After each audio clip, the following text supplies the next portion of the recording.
लगभग 75 सीटों पर चुनाव लड़ रहे हैं, तो हम ये कह सकते हैं कि भविष्य के मुख्यमंत्री के साथ बैठे हैं। देखिए, ये तो भविष्य की बातें, भविष्य के गर्भ में हम लोग का काम है प्रयास करना। मुख्य लड़ाई अब किसको मानते हैं, एनडीए अलायंस या इंडिया अलायंस? मुख्य लड़ाई भौगोलिक सीमा के अनुसार है।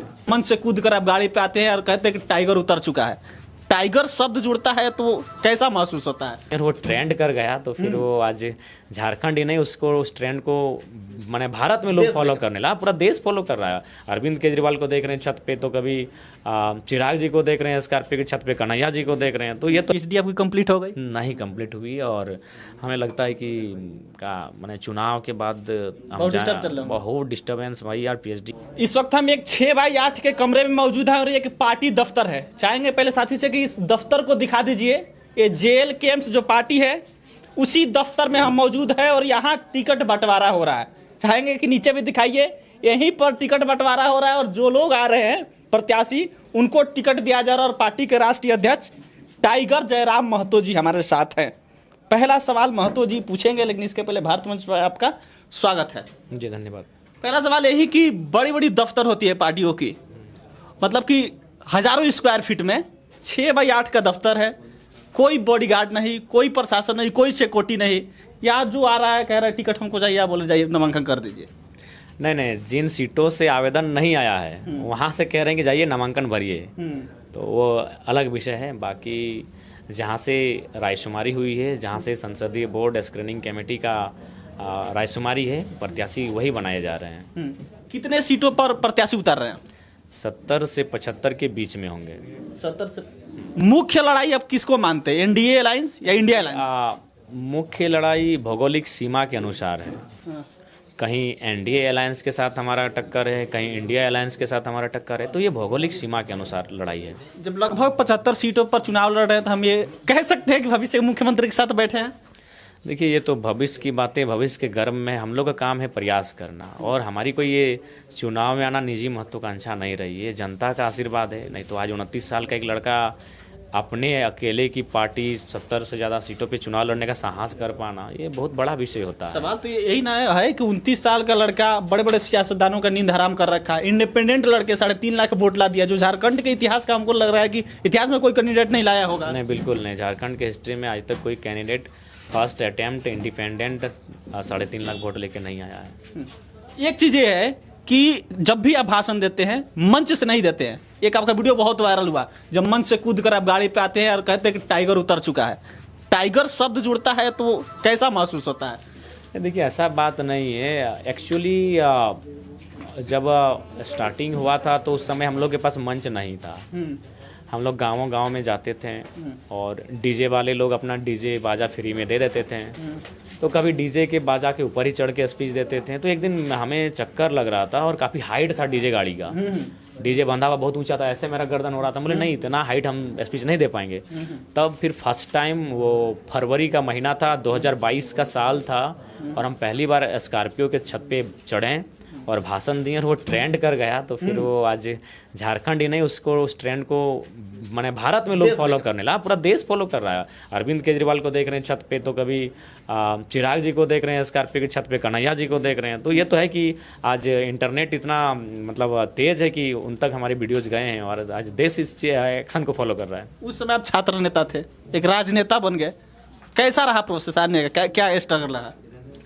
देखिए, कभी कभी कुछ चीज़ें नियति आपको परोसती है, ये ऐसा ही है। 2 साल पहले ना हमारा अस्तित्व इतना बृहद था और ना ही मेरी पहचान इतनी बृहद थी। एकाएक 2 वर्षों में मेरी जो पहचान बनी है वो आधे भारत में बनी है। तो कहीं ना कहीं ये नियति की रजामंदी है। पता नहीं नियति क्या सोच के हमें लाई है, वो नियति जानती है। हम मेहनत कर रहे हैं और बाकी चीज़ें नियति के हाथों में सौंप दी हैं। बैकग्राउंड बहुत मजबूत तो है नहीं बैकग्राउंड ये मेरे प्रधान कार्यालय से स्पष्ट हो रहा है। ये कोई ये प्रखंड कार्यालय हेडक्वार्टर है जी, ये मेरा प्रधान कार्यालय है, जहां हमको लगता है ये को पंखा है वो भी चल नहीं रहा है, अभी चल नहीं रहा है। तो मोबाइल के लाइट से काम हो रहा है। नीचे देखिए आपके पाँव में धूल लग रहे हैं, यानी प्रधान कार्यालय का जो बैठने का अहम पार्ट है वहाँ पे धूल सना हुआ है। और बिल्कुल एक मामूली सा कमरा है, एक छोटा सा कमरा है, और ये मेरा प्रधान कार्यालय है। इधर जेएम के जो मुख्य नेतृत्व हैं हेमंत सोरेन जी या फिर चंपई सोरेन, इधर के मान लीजिए, अपने तरफ से अपने को मानिए तो सबसे कह लीजिए क्वालिफाइड, सबसे टैलेंटेड कैंडिडेट हैं, कई जगह हम लोग सर्वे भी किए, कहा गया कि झारखंड में जो कैंडिडेट है सबसे ज़्यादा पढ़ा लिखा कैंडिडेट है। तो क्या आप मतलब कि इन दोनों जो कैंडिडेट है, मुख्य कैंडिडेट हेमंत सोरेन या जम्पई सोरेन, मानते हैं कि इनसे आप एलिजिबल ज़्यादा है मुख्यमंत्री पद के लिए? देखिए, अपने अपने आप तो हम लोग ऐसा बिल्कुल भी नहीं कहेंगे, ये तो जनता तय करेगी कि हम लोग एलिजिबल हैं कि नहीं हैं। लेकिन इतना हमें लगता है कि अगर हम लोगों को मौका मिलता है तो उनसे थोड़ा तो बेहतर करेंगे। इसलिए बेहतर करेंगे कि हम लोग जैसे आज वो परिवार मोह में हैं, पुत्र मोह में हैं। देखिए, जम्पई जी ठीक है, अच्छे नेता हैं, आंदोलनकारी नेता हैं, लेकिन आज वो बीजेपी में जाने के कारण केवल जेएमएम में उनको इग्नोर किया जाना नहीं है, बल्कि उनका बेटे के लिए एक सुरक्षित टिकट भी मांग रहे थे, जो घाटशिला से उनको बीजेपी में जाके मिल गया। तो ये तो हाँ, पर्सनल महत्वाकांक्षा भी है। तो कहीं ना कहीं उन महत्वाकांक्षाओं के कारण आज झारखंड के आम व्यक्ति का सर्वांगीण विकास नहीं हो पा रहा है। और उनके किस्से ठीक है, वो अपने आप को बहुत सुंदर रिप्रेजेंट करते हैं, अच्छी बात है, वेदाग हैं। लेकिन जब आप टाटा के क्षेत्रों में जाइएगा, औद्योगिक क्षेत्रों में, और वहाँ के आम व्यक्ति से जब आप इंटरव्यू और फीडबैक लीजिएगा, तो लोग कानों कानों डरी डरी जुबान से, चूंकि उनका एक बड़ा नाम है, डरी डरी जुबान से ये कहते हुए पाए जाते हैं कि इन कंपनियों में उनको भी कहीं कहीं शेयर जाता है। अच्छा, एक वो चीज़ जिक्र आप करते हैं, आपके मतलब कि जो कार्यकर्ता है वो टी शर्ट पे लिखवाए रहते हैं। अभी आज के नॉमिनेशन में हम लोग देखें कि पीछे 1932 का खतियान, सभी लोग केवल दावा करते हैं। आप रिटेन में दिए हैं 1932 का खतियान लागू करेंगे, होना चाहिए, तो आखिर ये पार्टियाँ केवल दावा करती है, करती क्यों नहीं है? देखिए, हमें लगता है कि इसमें पार्टियों का प्रयास रहा है। आप अगर इस पार्टियों को केवल कह दें कि नहीं आए, उन्होंने प्रयास किया है। अब ये सवाल है कि जब वो प्रयास कर रहे थे और जब कैबिनेट में उनके लोग बैठे थे, तो उन कैबिनेट के में जो लोग बैठे थे उनकी महत्वाकांक्षा क्या रही है।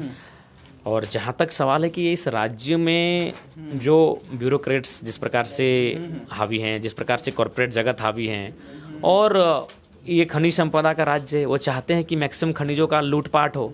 तो इसीलिए वो कभी नहीं चाहे कि एक अस्थाई पॉलिसी यहाँ बने जिससे कि झारखंड के मैक्सिमम मूलवासियों को फ़ायदा हो। ये तो कॉरपोरेट जो हैं वो हमारे नहीं हैं, जो ब्यूरोक्रेट्स में आते हैं लोग वो हमारे नहीं हैं, तो कभी वो नहीं चाहेंगे कि हमारा उत्थान हो। अगर हमारा उत्थान होगा तो फिर इन खनिज संपदाओं का वो माने उपभोग नहीं कर पाएंगे। नरेंद्र मोदी या बीजेपी उनकी कहती है कि युवा हमको वोट देगा, हमारे साथ है, क्योंकि अगर युवाओं के बारे में कोई पार्टी सबसे ज़्यादा सोचती है तो वो भारतीय जनता पार्टी है। देखिए, ये सबसे बड़ा सत्य ये है कि युवाओं को अगर सबसे ज़्यादा किसी ने ठगा है तो भारतीय जनता पार्टी ने ठगा है। उनका वादा था प्रत्येक साल 2 करोड़ नौकरियों का। उस हिसाब से हम लोग 11वें साल में आ चुके हैं। प्रधानमंत्री मोदी के ये मोदी का काल जो है, जो 15 सालों तक चलेगा, हम लोग 11वें साल में आ चुके हैं। तो 11 को 2 करोड़ से गुना कर सकते हैं। 22 करोड़ होना चाहिए। बिल्कुल 22 करोड़ होना चाहिए। 11वें साल में हम लोग प्रवेश कर चुके हैं, या तो 10 करोड़ तो मैंने 20 करोड़ तो खूब होना चाहिए। उसके बाद देखिए, एक बात है, उस समय जो भी लड़के थे, जब मोदी जी फर्स्ट टाइम आए थे और अचानक उनका प्रभाव पड़ा, नो डाउट पड़ा। वो कोई भी किसी भी जो पॉलिटिक्स करता हो ना करता हो, मोदी जब जाए प्रभाव पड़ा। लेकिन प्रभाव पड़ने का कारण क्या था? एक रामदेव बाबा भी बहुत बड़ा फैक्टर थे। हम लोग मोदी जी से ज़्यादा रामदेव बाबा के स्पीच को सुनते थे। और देखिए, हम लोग उस समय यूथ थे, ग्रेजुएशन अभी भी यूथ है, अभी भी यूथ ही हैं, लेकिन उस समय और कम उम्र के थे, तो ग्रेजुएशन के छात्र थे। तो मैंने जो बातें उन्होंने कहा, बोला भाई, जैसे रामदेव बाबू उदाहरण देते थे कि जिस टी शर्ट का दाम है 60 रुपया, हम लोग टैक्स नहीं लेंगे तो 32 रुपया में आएगा। तो इस तरह के बहुत सारे ऐसे बातें बाबा जी ने किया जो हाँ। तो आज अगर किसी को डाउन ट्रोडन लोगों को और मिडिल क्लास फैमिली को अगर हादसे में धकेला है, तो उसमें भारतीय जनता पार्टी की सरकार का बहुत बड़ा रोल है। देखिए, उनके कार्यकाल में कॉरपोरेट खुश हैं, इसमें कोई दो राय नहीं है। अंबानी जी खुश हैं, अडानी जी खुश हैं, और तमाम जो उद्योगपति हैं वो खुश हैं, इसमें कोई दो राय नहीं है। लेकिन अगर एक आम व्यक्ति से पूछा जाए और केवल उससे बोले कि थोड़ा धर्म से हट के बात कीजिए, इंडिया पाकिस्तान और हिंदू मुसलमान से अगर हट के बात कीजिए और मोदी जी को नंबर दीजिए, बहुत कम नंबर देंगे। मतलब आप ये मानते हैं कि भारतीय जनता पार्टी नरेंद्र मोदी हिंदू मुस्लिम पाकिस्तान आतंकवाद ये सब शब्द पर बैन कर दिया तो भाषण नहीं दे पाएंगे? बिल्कुल, हमें लगता है। और देखिए, आप खुद बताइए ना, आज आप तुलना कीजिए, जब आप अपने गवर्नमेंट को पाया था अपने हाथों में, उस समय जो एक आम व्यक्ति की ज़रूरत की चीज़ें थी। मैं एरोप्लेन की बात नहीं कर रहा हूँ, मैं कार की बात नहीं कर रहा हूँ, मैं साइकिल की बात कर रहा हूँ, मैं दोपहिए वाहन की बात कर रहा हूँ, भी मैं बात नहीं कर रहा हूँ। एक आम व्यक्ति को ज़रूरत होती है, चलिए सबसे पहले दिनचर्या में जो चीज़ें आती हैं, राशन की चीज़ें आती हैं, भोजन की जो चीज़ें आती हैं, उनके जो व्यवहार में पर डे एक आदमी जिस चीज़ का एक गरीब आदमी यूज करता है, आप उन चीज़ों का दाम का तुलना कीजिए 2014 से लेकर 2024 तक, तो बहुत अंतर आया है। और इन सब चीज़ों पर आप काम नहीं कर रहे हैं। जब कोई कुछ कहता है तो आप एक सर्टिफिकेट लेके बैठे हैं, you are Pakistani, you are Afghanistani. तो अच्छा चलिए, आप 75 सीटों पे लड़ रहे हैं, मान लीजिए कि आपका बहुमत नहीं आया तो गठबंधन तो करना पड़ेगा, तो एनडीए और इंडिया कौन से दल अच्छा लगता है? सबसे अच्छी बात है आप तब 29 के लिए तैयार हो जाइए, आप विपक्ष की भूमिका में एक मजबूत विपक्ष बनिए। ज़रूरी नहीं कि सरकार में हो, सरकार से ज़्यादा तेज तरार विपक्ष का भी होना चाहिए, तो एक बेहतर मजबूत विपक्ष की भूमिका में रहेंगे। मतलब ये जरूरी नहीं है कि हम सरकार में रहेंगे, लेकिन जब रहेंगे तो अकेले रहेंगे। जनता की सेवा करना है, सदन के भीतर से जनता के मुद्दों को एराइज करना है, तो वो हम लोग करेंगे।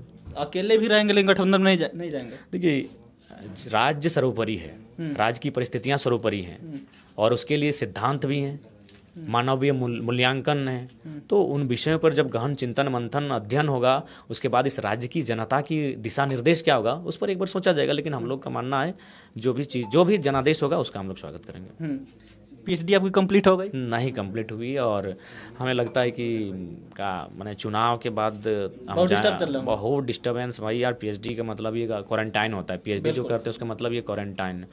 पीएचडी मतलब एक तरह से पागलपंथी की है। तो डांट भी सुन रहे हैं, बोली भी सुन रहे हैं, यूनिवर्सिटी लगातार, हाँ यूनिवर्सिटी लगातार कॉल आ रहा है यूनिवर्सिटी का।